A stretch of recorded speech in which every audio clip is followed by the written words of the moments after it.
Telangana cricket అసోసియేషన్ను HCA నిర్లక్ష్యం చేయడంపై తీవ్ర స్థాయిలో ఫైర్ అయ్యారు టీసీఏ కార్యదర్శి గురువారెడ్డి. టీసీఏతో కలిసి పనిచేయాలని బీసీసీఐ ఆదేశించిన సుప్రీంకోర్టు, బాంబే హైకోర్టు చెప్పినా హెచ్సీఏ పట్టించుకోవడం లేదన్నారు. టీ20 లీగ్ నిర్వహణ విషయంలో టీసీఏను గుర్తింపు లేని సంస్థ అని హెచ్సీఏ వ్యాఖ్యానించిందని అది ఎంతవరకు కరెక్ట్ అని ప్రశ్నించారు.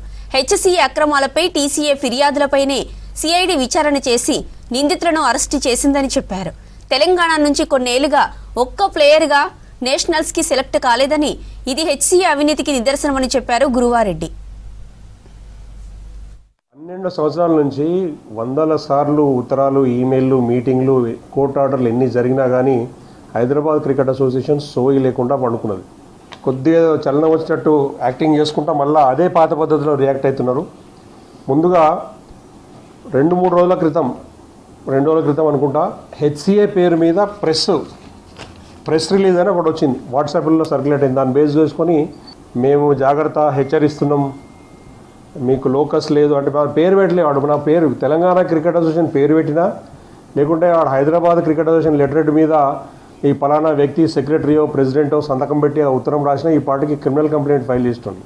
Justice RM Lodha committee recommendations base చేసుకుని బీసీసీఐ కాన్స్టిట్యూషన్ ఏదైతే మాడిఫై చేయబడిందో, civil appeal number 4235 of 2014 supreme court మ్యాటర్లో తెలంగాణ క్రికెట్ అసోసియేషన్ ఇంప్లీడ్ అయ్యి తెలంగాణ క్రికెట్కి అన్యాయం జరుగుతున్నది, తెలంగాణ జిల్లాల్లో క్రికెట్ డెవలప్మెంట్ జరగట్లేదు, ఇక్కడున్న హైదరాబాద్ క్రికెట్ అసోసియేషను హైదరాబాద్ దాటి బయటికి రావట్లేదు అని పదే మేము రిక్వెస్ట్ చేస్తే సుప్రీంకోర్టు ఇక్కడ ఆర్డర్ కాపీ చూపిస్తారండి.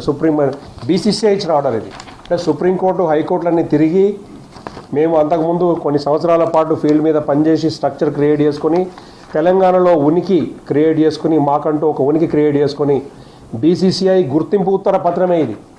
పూర్తి మెంబర్షిప్ ఇవ్వలేము, మీరు కొలాబరేట్ చేయడానికి 2021 జూలై 11 బీసీసీఐ ఒక ఆర్డర్ ఇచ్చింది, అది హెచ్సీఏకే ఇచ్చింది, మీరు టీసీఏతో కలిసి పనిచేయండి అని. బాంబే హైకోర్టు చెప్తే సపోర్ట్ చేయరు, బీసీసీఐ ఆర్డర్ పాటించరు. కంటెంప్ట్ ఆఫ్ కోర్టు విషయంలో ఇప్పుడు ఒక హాకీ ఫెడరేషన్ ఆఫ్ ఇండియా విషయంలో ఢిల్లీ హైకోర్టు ఇచ్చిన ఆర్డర్ నిన్ననే బయటకు వచ్చింది.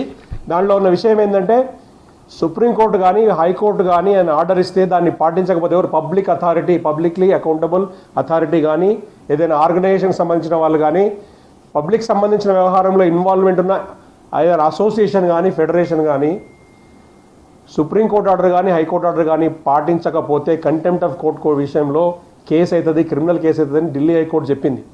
చాలా డీటెయిల్గా వాళ్ళు అపాలజీ చెప్తే కూడా ఒప్పుకోలే, మీ అపాలజీలో హానెస్టీ లేదు అని చెప్పింది.